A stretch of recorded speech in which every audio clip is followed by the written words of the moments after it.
شہد کا ایک قطرہ زمین پر گر گیا۔ ایک چھوٹی سی چیونٹی آئی اور اس نے شہد کے قطرے سے تھوڑا سا چکھا۔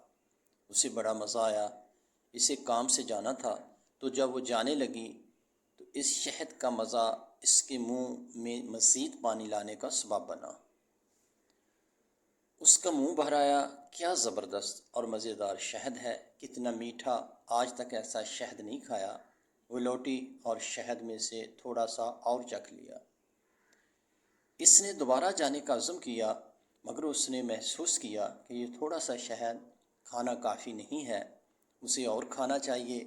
وہ رکی اور اس مرتبہ کھانے کی بجائے شہد پر گر پڑی تاکہ وہ کم سے کم وقت میں زیادہ سے زیادہ لذت حاصل کر لے۔ وہ چیونٹی شہد میں غوطہ زن ہو گئی اور لطف اندوز ہونے لگی، مگر افسوس کہ وہ شہد سے باہر نہ نکل سکی۔ شہد کی چکنائی کی وجہ سے اس کے پیر زمین سے چپک گئے تھے اور اس میں انہیں ہلانے کی طاقت نہ رہی۔ وہ شہد میں رہ گئی، یہاں تک کہ وہ اسی میں ہی مر گئی۔ اس کی لذت اندوزی نے شہد کو ہی اس کی قبر میں تبدیل کر دیا۔ ایک دانا کا قول ہے، دنیا شہد کے ایک بہت بڑے قطرے کے علاوہ کچھ اور نہیں۔